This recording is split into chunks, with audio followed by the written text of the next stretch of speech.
So Sam and I are having this conversation about these intersections in the body, and we're talking about like these 3D models, and like, you know, you see like, I don't know, I think maybe like a Jurassic Park movie or Lord of the Rings. Like, yeah, any one of these movies where, you know, the way they create that, you know, digital animated person moving. There are these points, you know, and those, you know, you think about like this green screen with these dots, and these dots have lines connected to them. I think about my teacher Carlos and tensegrity, but that's a whole different thing. And so Sam started to talk about that, and so what was it? So, where did you go with that? So it was like, brilliant. The reason we do one of the reasons we do controlled articular rotations every day is because like the information that passes from the nerves that are innervating the joint capsules, the deepest layer of the joint, are stimulated by these rotational movements, and those signals actually bypass the central nervous system and go straight to the cerebral cortex in the body, which is the only other two senses that do that are your sense of hearing and your sense of sight. So your body thinks that your sense of movement and where you are in space is as important as those two senses, and that's a big deal, right? Everybody gets that. Like if you're blind, you have a problem, so you're basically dealing, here's a whole other analogy, you basically like can't see very well, you have like cloudy vision if you don't have a lot of information going regularly through the system. Going back to the other analogy, like if you have the going back to the other analogy, keep it going. Right, please keep it going. Just ramble. Like if you think about like early stage CGI, or even like when they're doing their SketchUps, and then they only have like a couple of dots like to represent the body that they're going to animate. The movement's kind of clunky, the movement's kind of like, there's only a few pieces that really move, and it like, you get what's going on and it kind of gets the point across, but it's certainly not fluid. There's no fluidity with dancing. So if the more points along the way you have mapped in your brain, the easier it is to get these fluid movements. And so like you're basically trying to light up more points in your body, make them bigger and sharper, and the more, you know, if you have one spot in your spine, another spot in your spine, that just kind of moves in a couple of big clunks, versus having, you know, a light at every single vertebrae. You're going to be doing these like smooth kind of movements all around. That, and then also the lymphatic system needs to have mechanical forces stimulating it in order to have drainage management. Yeah, get you some people. Knowledge bombs all day. So the other thing that's really important to reiterate every time I talk about this is I love one of the things Michael Chivers says, the head of the FR, part of the Functional Anatomy Seminars group, is when you're pushing through pain, you're essentially giving bad information back to the central nervous system.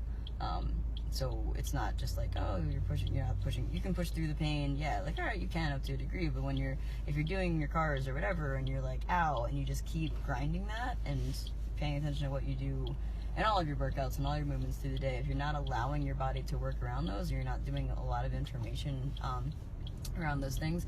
I always say, like, if you have like an open wound in your arm and you keep driving your thumb into it, do you think that shit's gonna heal? Probably not. And you can think of the same thing from you constantly moving into ranges that don't feel good to you.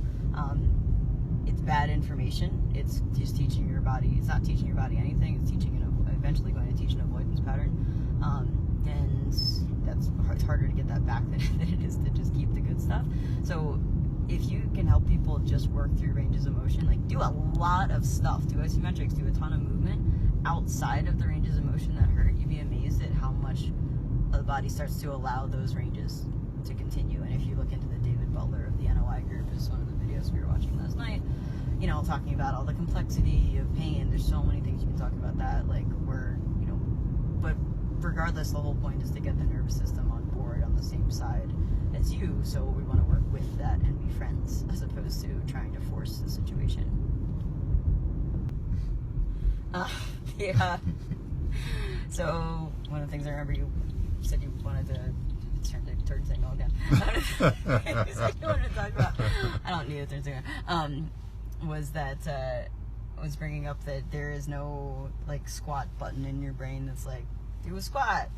You know, you can say like lower yourself to the ground or whatever is essentially what you're saying. It's not like, you know, hinge at these particular points and all that stuff. Yeah, you can train that stuff, but the brain actually comes up with whatever you're asking for spontaneously. It doesn't fire like load the squat thing. So the more movement options you have, specifically in a pain-free range, the more, marbles are drawing towards this center point of whatever you're trying to accomplish.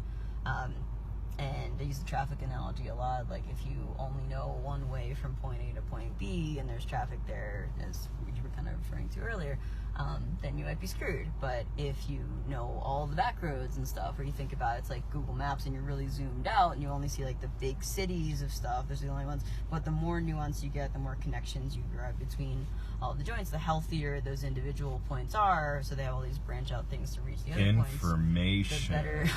The better, yeah, the more information they have, the better you're going to get. Knowledge. John Sarasota also talks about like it being like you're doing a sketchbook, like in the way you're drawing the best picture that you can every day for your body to recognize what's going on. You're drawing a clearer picture. But so if you take, for example, like a butcher, somebody that does like repetitive motion stuff, and they're like just so skilled at it, or you take like a pitcher or something like that, they found that the better movers actually have a wider variety of firing patterns during those movements that look more the same.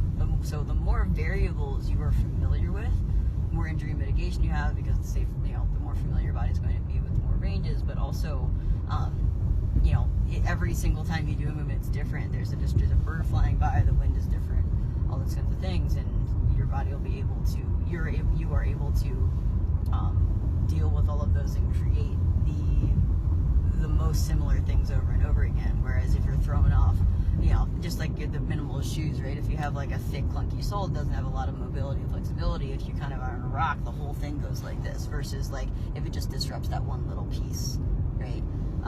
But everything still accomplishes the goal, but you're less likely to roll your ankle because you have more options available to the system to create a better product. Yeah, people. So information. Know your product. Know your body.